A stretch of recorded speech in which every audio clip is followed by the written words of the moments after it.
Consider the early 1930s, a period when the earth, rather than the sky, unleashed its fury through storms. Across America's core, agricultural lands that had sustained generations began to loft into the atmosphere, not gradually or gently, but abruptly. The very soil rebelled against those reliant upon it. By noon, settlements vanished, not obliterated, but simply expunged. The sun, though present, was obscured. Dust so thoroughly saturated the heavens that midday appeared as midnight. Individuals swathed their faces in fabric. Windows were sealed with newsprint. Children learned to inhale through cloth before they learned to read. These events were termed black blizzards, dust storms so dense they consumed roadways, residences, and entire communities. These storms persisted not for mere hours, but recurred repeatedly until the territory itself felt hostile. This signified more than just inclement weather. It marked the American heartland's descent into uninhabitable conditions. Farms collapsed. Livestock panicked. Crops perished where they stood. Gradually, and with little fanfare, families started to migrate, packing their belongings into vehicles and traveling westward, pursued by a land that no longer sustained them. The Dust Bowl was not America's most fatal calamity, yet it may have been its most transformative. For those who endured it, the memory never dispersed. Much like the dust itself, it commenced quietly with arid winds, clear skies, and a conviction that the land would perpetually provide. Please subscribe and help us reach 500 by Christmas. I truly value your support. Thank you. April 14th, 1935. The morning dawned mild and luminous over the Oklahoma Panhandle. Following weeks of unyielding wind and suffocating dust, the sun ascended into a sky so profoundly blue it seemed to mock the preceding months of hardship. Farmers emerged onto their verandas, deeply inhaling the crisp air. For the first time in weeks, women strung laundry on lines, observing white sheets flutter in the gentle breeze. Children erupted outdoors, laughing and frolicking through fields that had been dormant for what felt like an eternity. Some families prepared picnic baskets.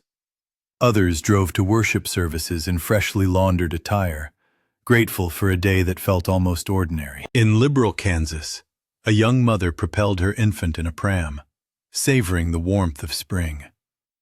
No one foresaw what was approaching.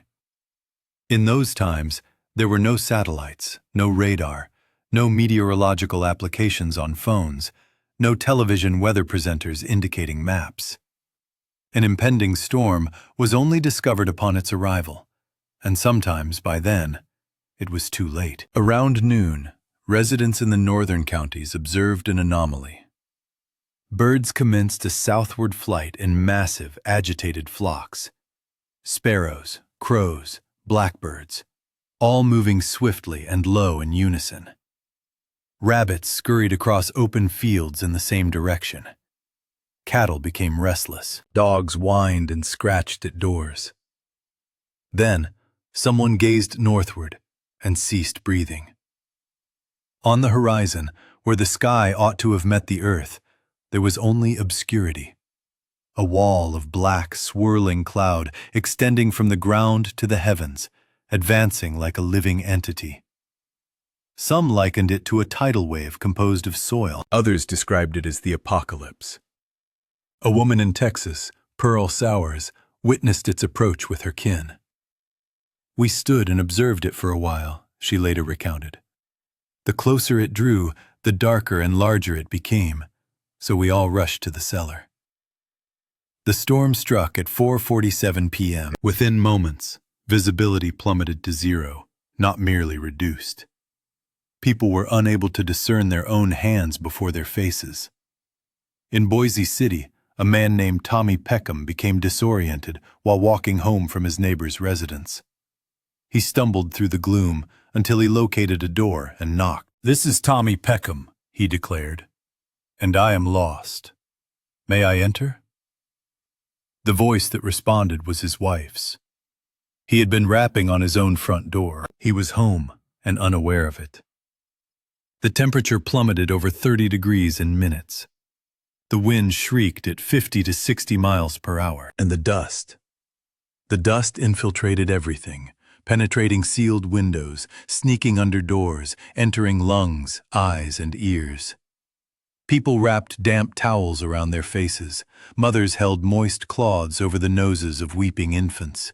Families huddled in closets, praying. Some individuals caught outside simply dropped to their knees and crawled. One man crawled half a mile in a ditch to reach home. He survived, but the dust he inhaled caused pneumonia. Many others were not so fortunate. The storm raged for hours. When it finally receded, people emerged into an altered world. Dust accumulated against houses like snowdrifts. Automobiles were buried up to their windows. Livestock lay deceased in the fields, their stomachs filled with earth. The sun, when it finally reappeared, displayed a peculiar violet hue, bruised, as if the sky itself had been battered. A reporter caught in the tempest, Robert Geiger, would pen a story that appeared in newspapers the following day. In it, he coined a phrase that would define an era. He named the region the Dust Bowl, and April 14, 1935, would perpetually be recognized as Black Sunday. However, Black Sunday was not the inception. It was far from it. To comprehend how America's heartland transformed into a barren expanse, we must revert to a period when the plains appeared boundless, the soil seemed fertile, and the precipitation seemed unending. Prior to the farms, there was grass, miles upon miles of it. Buffalo grass, blue grama, and side oats grama, stretching to the horizon in every direction. For millennia, the Great Plains had been an emerald and gold ocean, home to vast herds of bison and the Native American tribes who hunted them. The grass was paramount. Its roots penetrated deeply into the earth, occasionally 10 feet or more, forming a dense, interwoven network that anchored the soil. It captured rainfall and retained moisture. It shielded the land from the relentless winds that swept across the open prairie. Early explorers traversing the region labeled it the Great American Desert. They observed no trees, scarce water, and an environment that seemed hostile to settlement.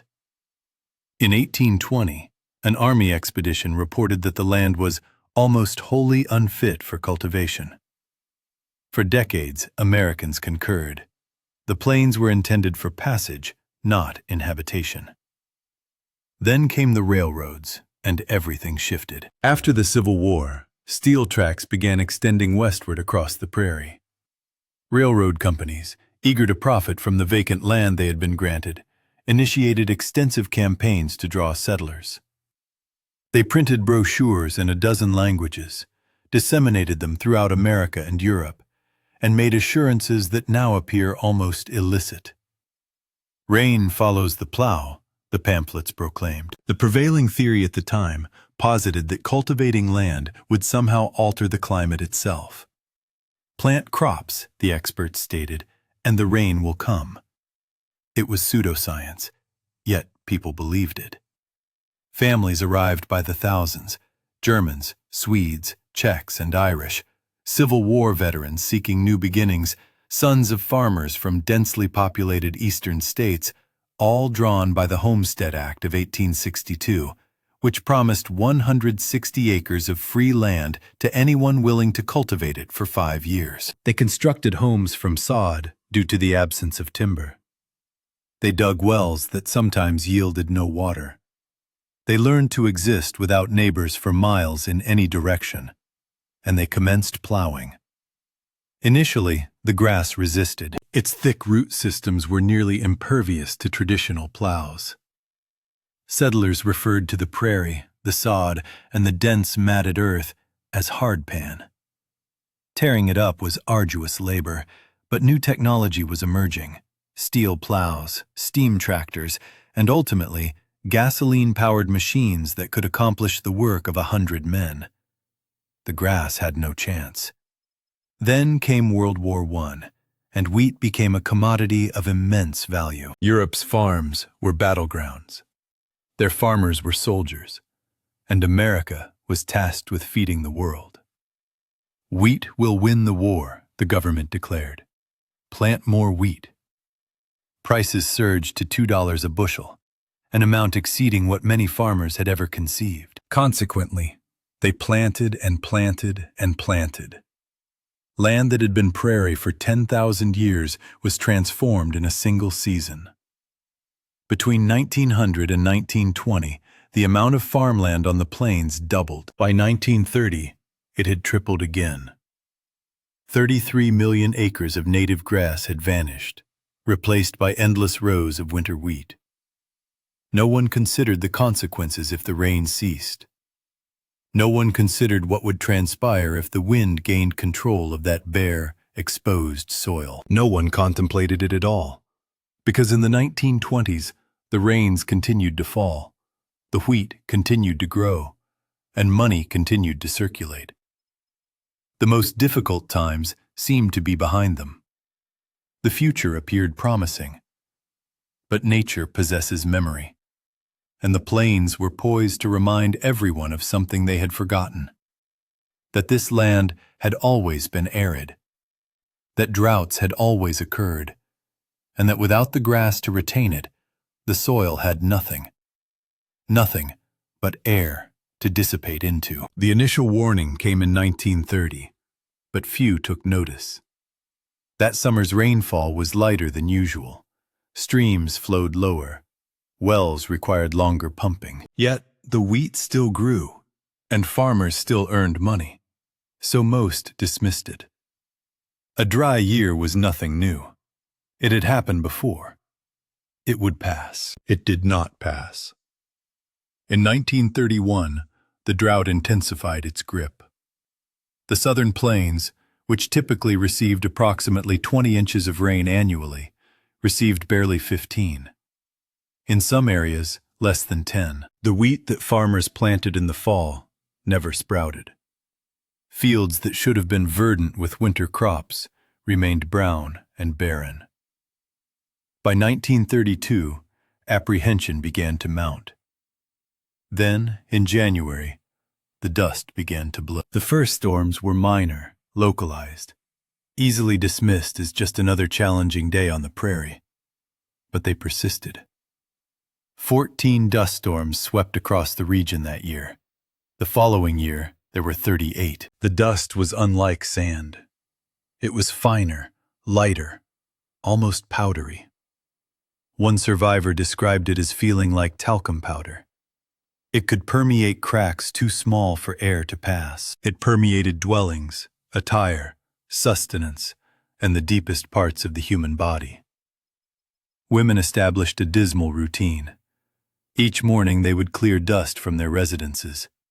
They sealed windows with a paste concocted from flour and water. They jammed moistened newspapers into crevices around doorways.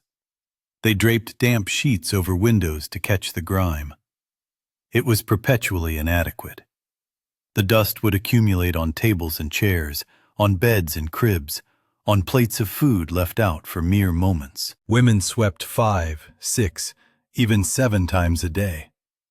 They scrubbed and wiped and cleaned until their hands were raw, yet the dust persistently returned. Caroline Henderson, a woman from Kansas, penned letters to a friend in the East, describing the ordeal. "There are days," she recounted, "when I am determined to simply not write another word. But the filth persists, and I suppose I must continue to try."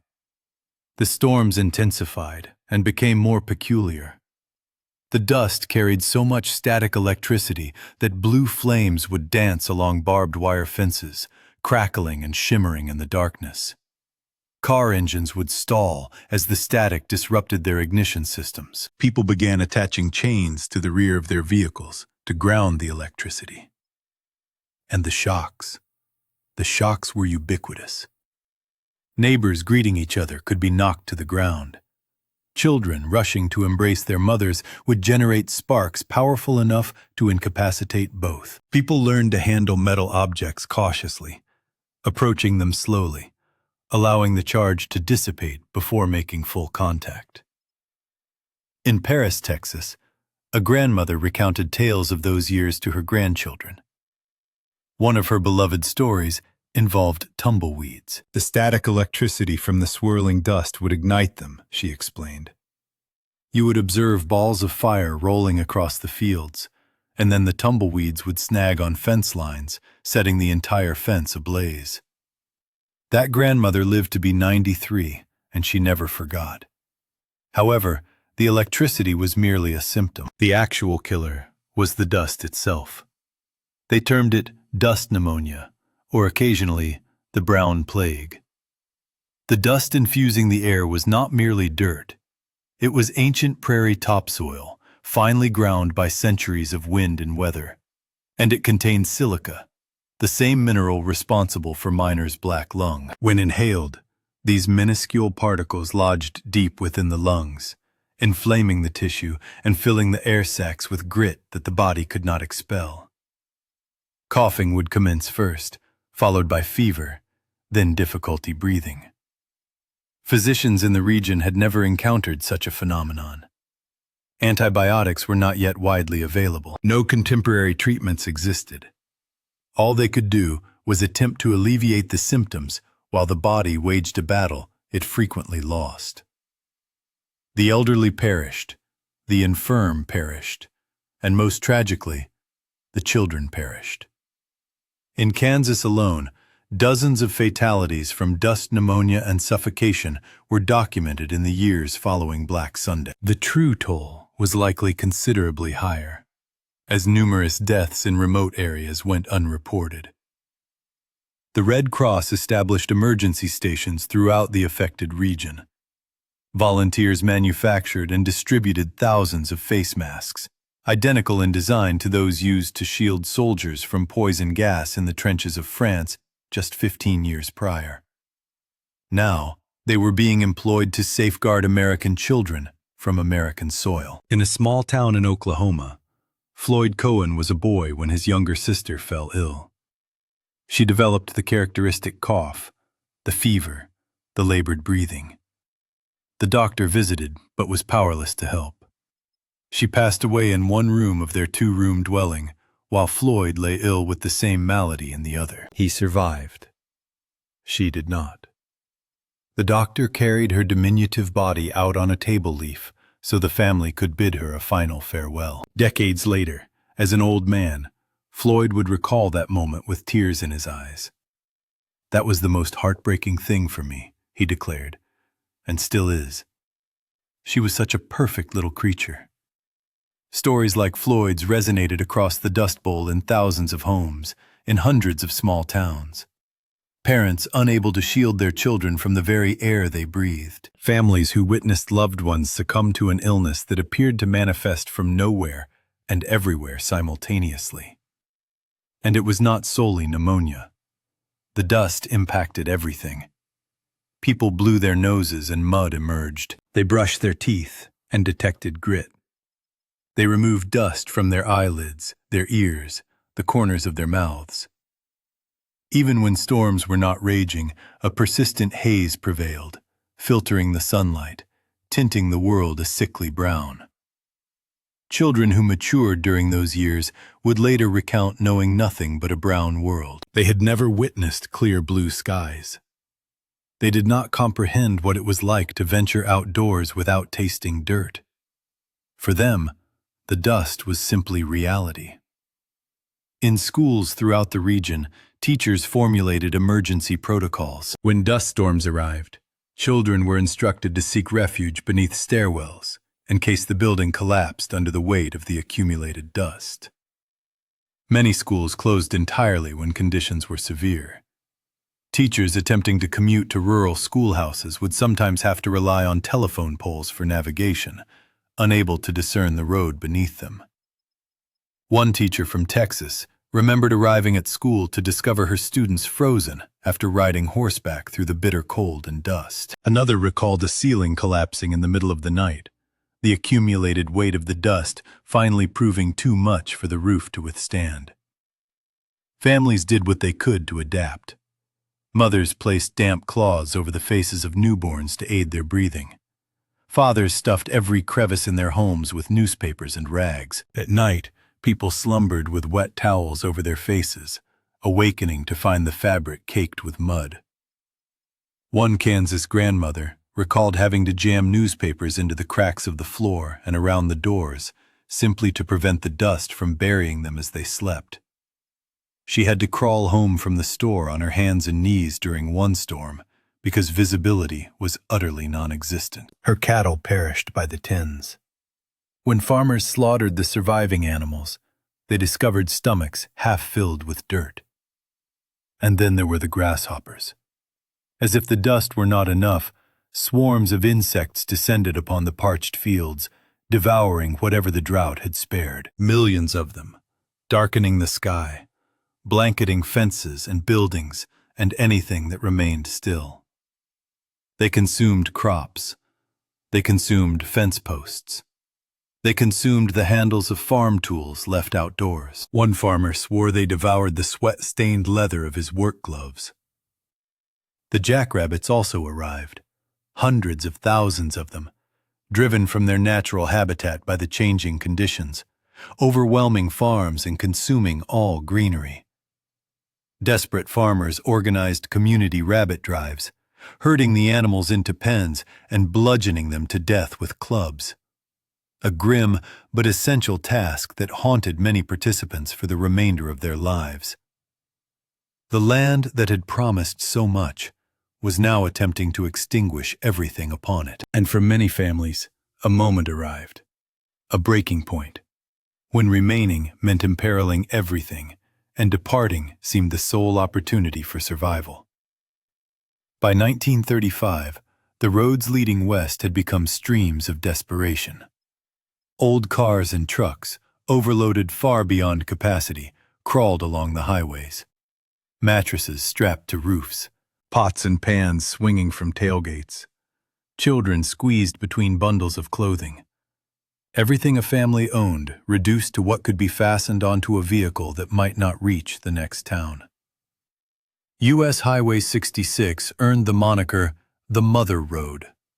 It stretched from Chicago to Los Angeles, bisecting the heart of the Dust Bowl.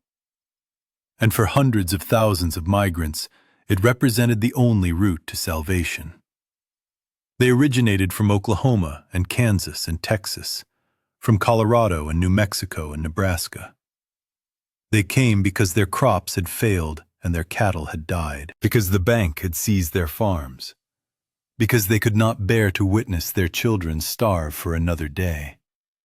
California was the primary destination.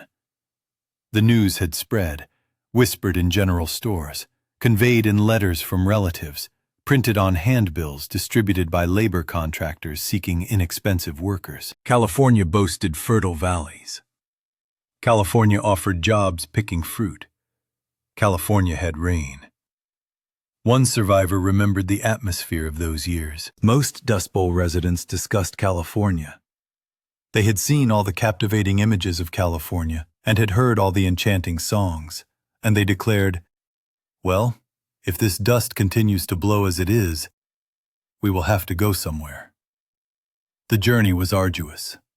The trip from Oklahoma to California spanned nearly 1,500 miles. A journey that might take 3 days in a modern automobile, but frequently consumed 2 or 3 weeks in the battered vehicles of the Depression era. Breakdowns were ceaseless. Money was scarce. Gas stations and diners along the route charged exorbitant prices, knowing that desperate travelers had no alternative but to pay. Some families depleted their funds midway. Some ran out of food. Some ran out of hope. Vehicles that could not be repaired were simply abandoned by the roadside, stripped of salvageable parts, and left to corrode in the desert sun. The Haggard family departed Oklahoma on a Monday morning in July 1935, around 11 o'clock. They could no longer withstand the dust, the recurring crop failures, and finally, a fire that had consumed what little they had left. The mother, Flossie, had arrived in Oklahoma Territory as a 4-year-old child. Now, she was abandoning everything she had ever known. Her son Merle would mature into one of America's most celebrated country music singers. The songs he composed about working people and arduous times stemmed from genuine experience. They originated from the red dirt roads of his youth. They originated from the memories his mother carried with her all the way to California.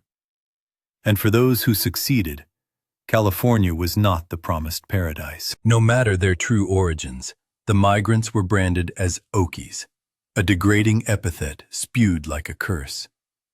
Storefronts displayed signs proclaiming, "No Okies allowed."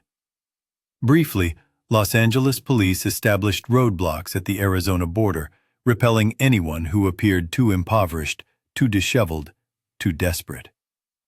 Those who managed to get through found employment in the fields, harvesting cotton, collecting fruit, and excavating vegetables. The compensation was paltry, sometimes as little as 35 cents for a morning's labor.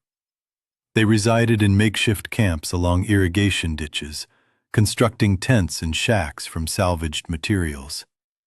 They vied for jobs with Mexican laborers who had performed these tasks for years, enduring the scorn of Californians who viewed them as threats to their livelihoods, salaries, and lifestyle. Children from the Dust Bowl attended California schools where they stood out noticeably. Barefoot and clad in tattered clothing, they faced ridicule for their accents, mockery for their poverty, and were called maggots by their peers. Teachers attempted to alter their speech patterns, attire, and even their lunch provisions. Many of these children grew up feeling ashamed of their identities and origins. "No one likes me," lamented a child living in a federal camp in 1938. "I'm an Okie." Another child articulated it even more simply. "We ain't people, we're sharecroppers." By 1940, over 2.5 million individuals had departed the Dust Bowl states, marking the largest migration in American history, exceeding the gold rush and any prior movement of people the nation had witnessed. Nevertheless, despite everything, most families remained. They stayed because the land was their only familiarity, because leaving felt like surrender, and because, deep down, they held on to the belief that the rains would eventually return. They stayed because this was their home. Meanwhile, in Washington, a president observed, a government learned, and a strategy began to materialize that would fundamentally transform American agriculture. 3 out of every 4 families in the Dust Bowl never left. Ponder this for a moment. While newspapers chronicled the Great Migration, while photographers captured images of vehicles overflowing with belongings heading westward, while the world watched hundreds of thousands flee, millions more steadfastly remained where they were. They endured in houses half buried by soil, on farms that had yielded no crops for years, and in towns where storefronts stood vacant, and churches prayed for rain that never arrived. Why? Some had no alternative destinations. The Great Depression had engulfed the entire country. There were no jobs awaiting them in cities, no relatives with spare accommodations, no savings to facilitate a fresh start elsewhere. For many families, the choice wasn't between the Dust Bowl and California. It was between the Dust Bowl and utter destitution. However, for others, staying was a conscious decision. A stubborn, defiant, perhaps even imprudent choice, but a choice nonetheless. These were individuals whose grandparents had traversed oceans and continents to claim this very land, who had buried their children in the prairie soil, and who had meticulously constructed their homes, board by board, nail by nail. The land wasn't merely property to them.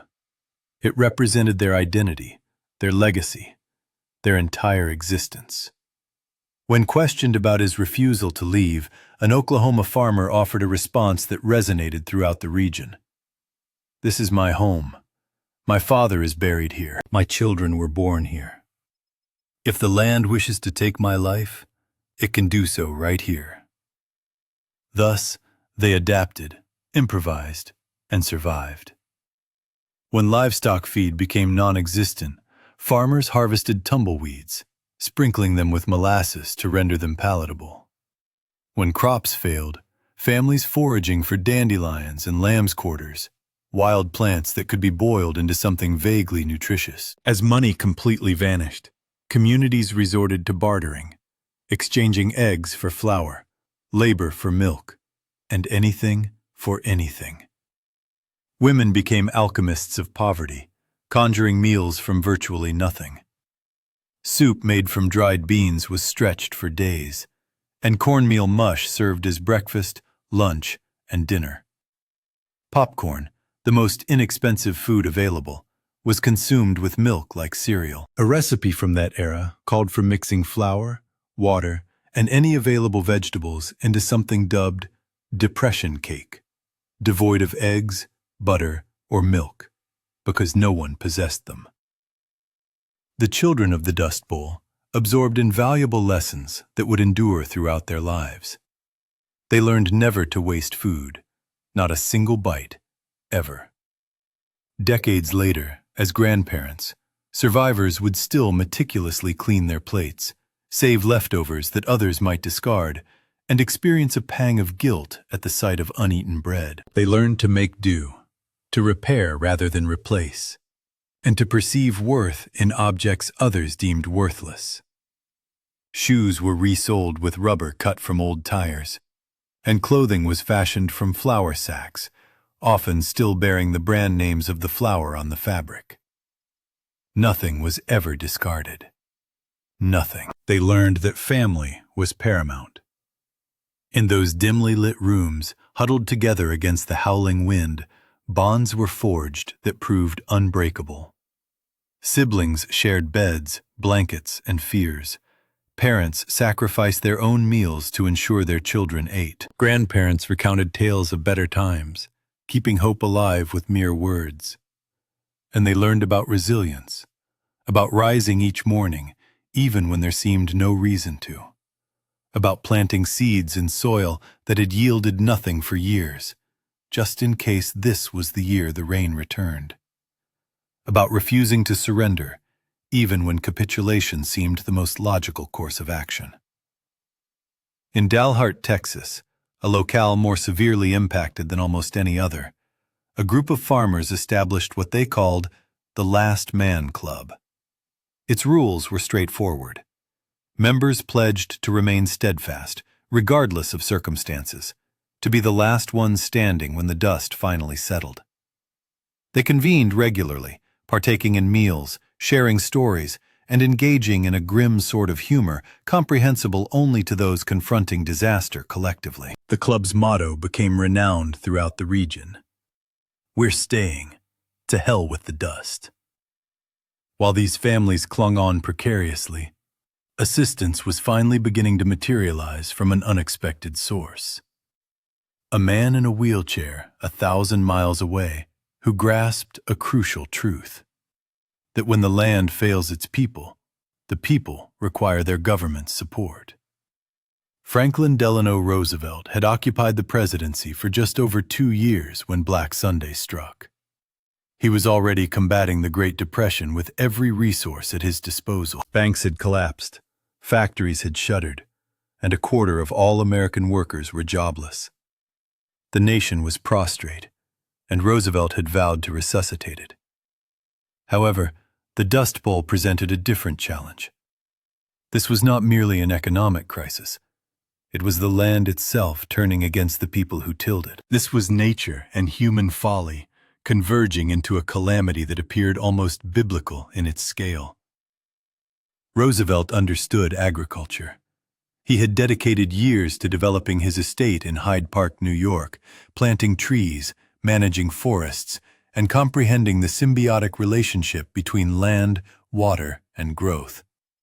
He recognized that the events unfolding on the plains were not simply ill fortune, but the consequence of decades of abuse, the stripping away of grasses, excessive plowing, and the incessant extraction from the soil without replenishment. And he understood that rectifying the situation would necessitate more than mere charity.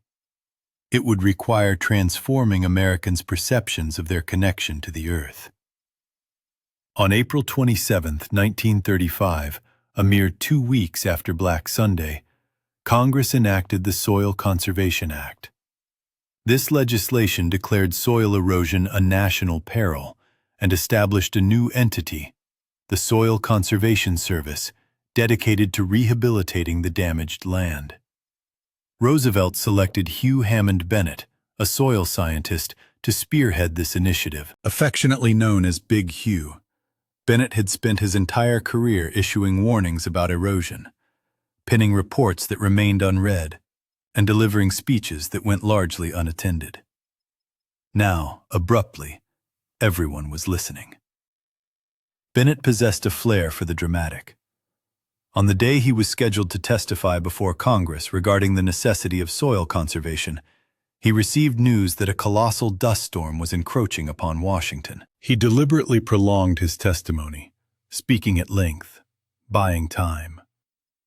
When the storm finally descended, casting a pall over the windows of the Capitol building, Bennett gestured toward the gloom and declared, "Gentlemen, this is precisely what I have been discussing."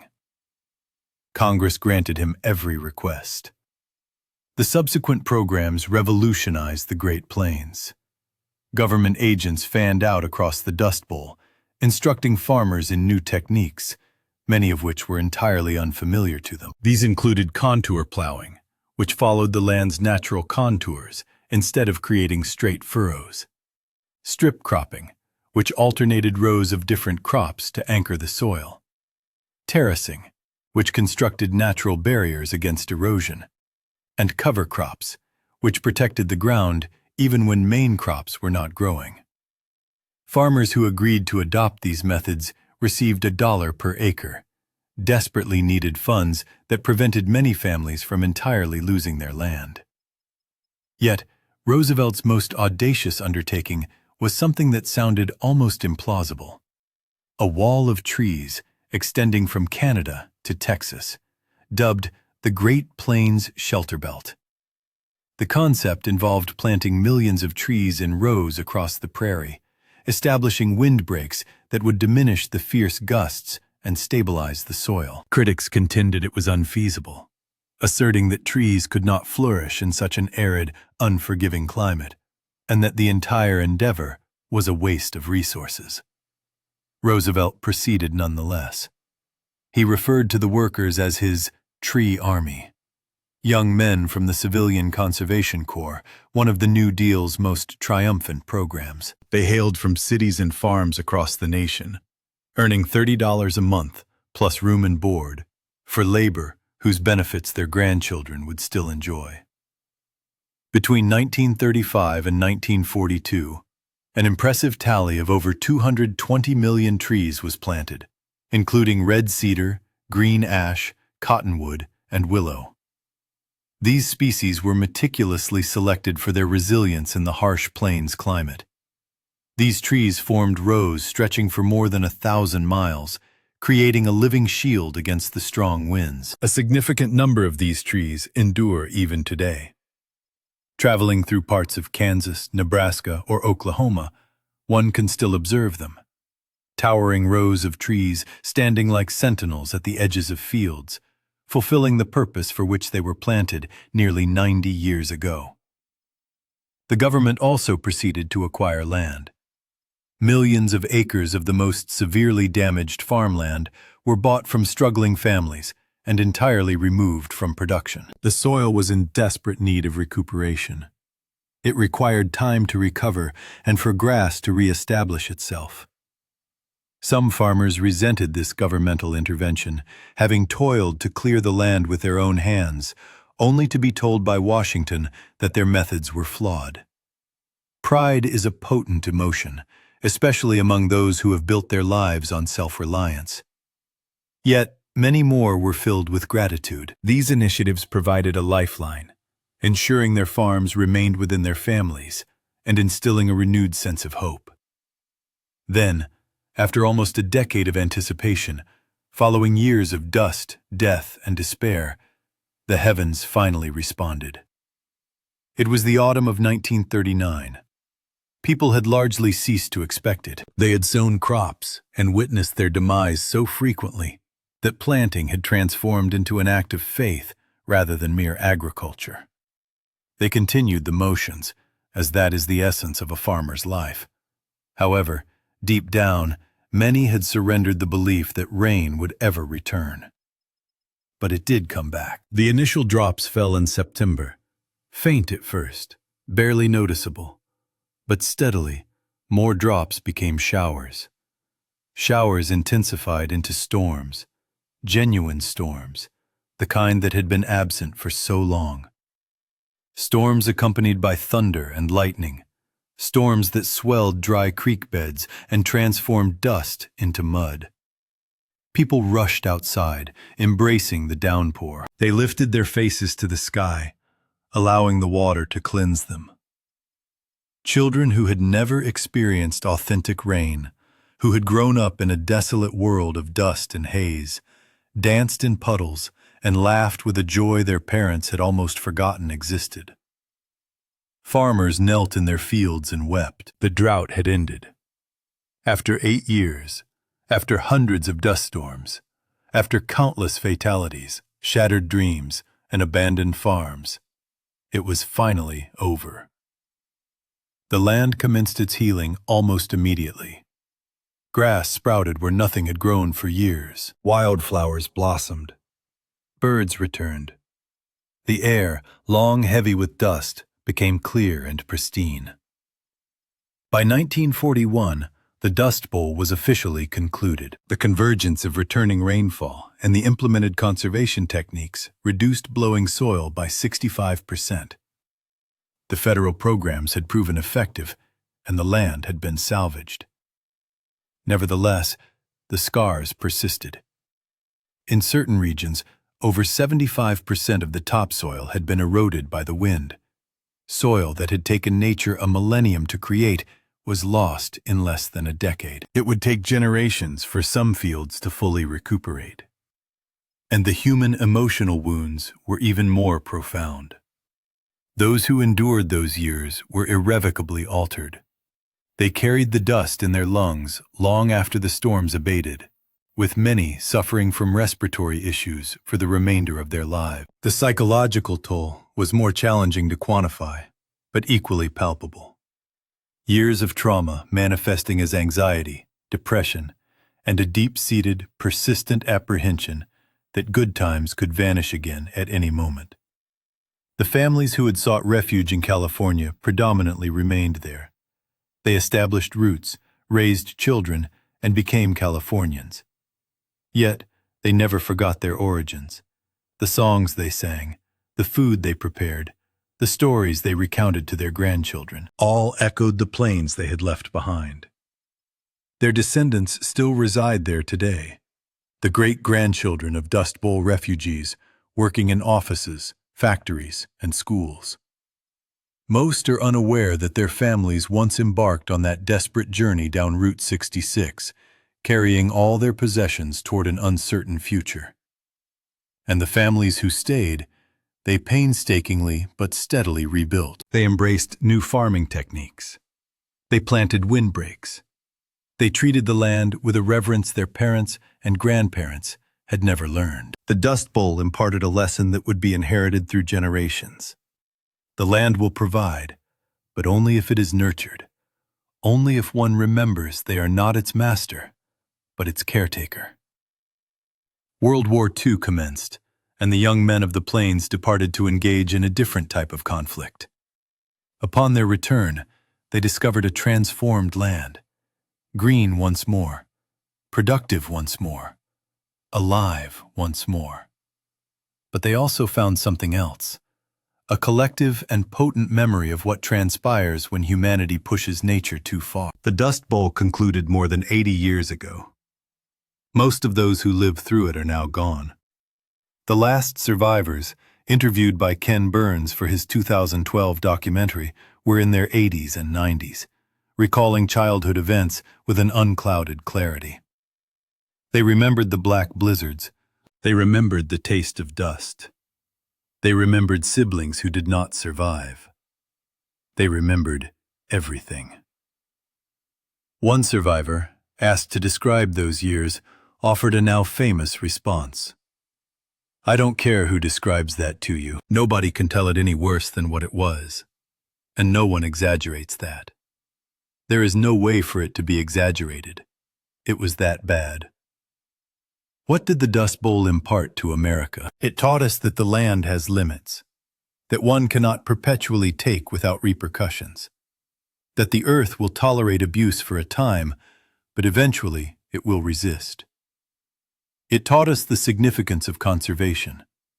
The Soil Conservation Service, established during the depths of the crisis, still exists today as the Natural Resources Conservation Service.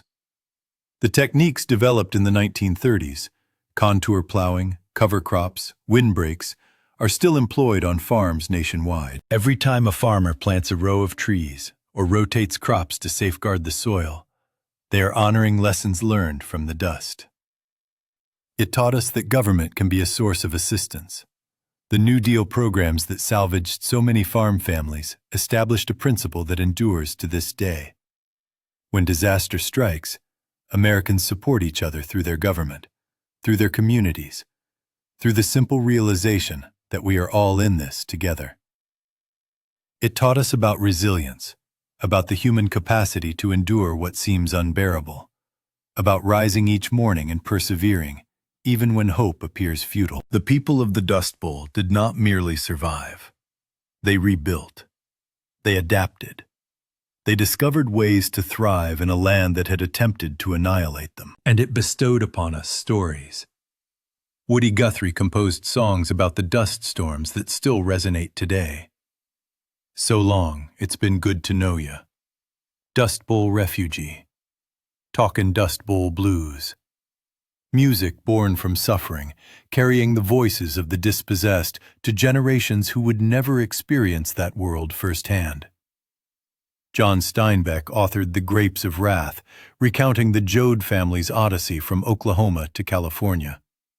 It garnered the Pulitzer Prize and helped Americans comprehend the struggles of their fellow citizens. Decades later, it remains one of the great American novels, a testament to the power of storytelling to foster empathy across time and distance.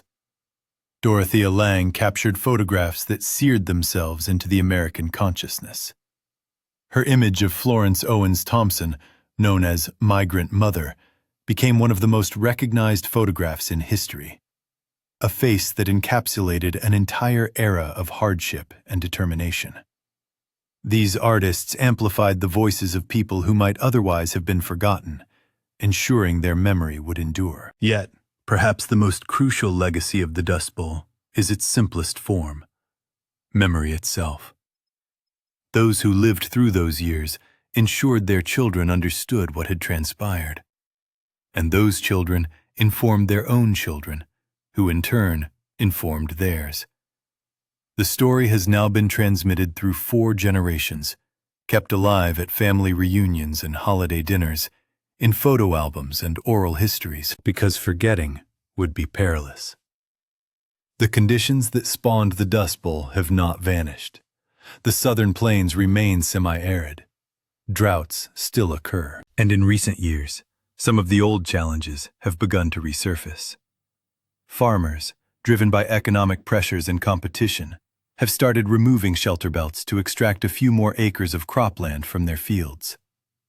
The Ogallala Aquifer, the vast underground water source that revolutionized Great Plains agriculture, is being depleted at a rate faster than nature can replenish it. Scientists caution that another Dust Bowl is plausible. Climate change is rendering droughts more frequent and more severe. Some models suggest that by the close of this century, the southern plains could experience conditions even more dire than those of the 1930s. The question remains whether we will recall the lessons our great-grandparents learned, whether we will respect the land's limitations before nature compels us to, whether we will transmit not just the narratives, but the wisdom they embody. Epilogue. What the Dust Remembers. In Baca County, Colorado, within the heart of what was once the most severely affected region of the Dust Bowl, there is a museum. Among its exhibits lies something remarkable: a jar of dust. Not just any dust, but dust from the 1930s, collected from beneath the shingles of a house that survived those dreadful years. When the roof was finally replaced decades later, the homeowner discovered a thick layer of fine, powdery dirt that had accumulated during the storms of his youth. He preserved it. He donated it to the museum. And now, visitors can witness it, touch it, hold in their hands the actual substance that once buried farms, claimed livestock, and filled children's lungs with disease. The dust is surprisingly light, soft, almost silky. It's difficult to conceive that something so delicate could unleash such devastation. It's tough to accept that this fine powder once obscured the sun. Yet it did. And within every handful of that earth lie the narratives of the individuals who endured it. The elderly woman who crawled home on her hands and knees, visibility lost in the tempest. The young girl who succumbed to dust pneumonia while her brother ailed in the adjacent room. The farmer who annually sowed seeds into barren earth, clinging to hope as his sole remaining possession. The mother who pressed damp cloths to her infant's face, offering fervent prayers through the extended, gloomy nights. The family who piled all their belongings into a decrepit vehicle and headed for California, uncertain of their destination. Those who stayed, those who departed, those who survived, and those who perished. Their individual histories are interwoven within that dust, all their hardships and all their resilience. The Dust Bowl transcended a mere meteorological occurrence or an economic catastrophe.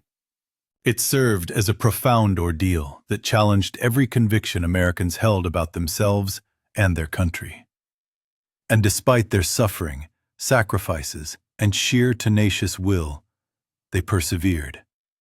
They emerged transformed, more discerning, more modest, and more cognizant of their role within the natural world. For us, their descendants and inheritors, the question remains straightforward. Will we retain the lessons they acquired? Will we honor their sacrifices by safeguarding the land they preserved? Will we prove worthy of the heritage they left behind?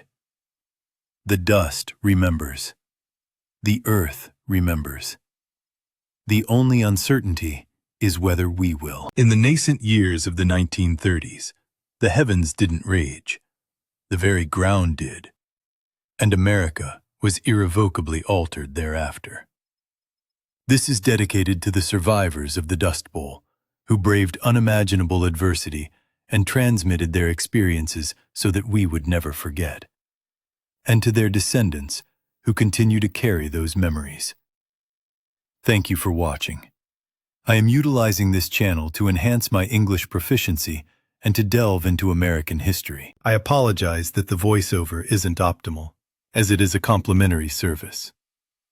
Please subscribe to help us reach 500 subscribers by the end of the year.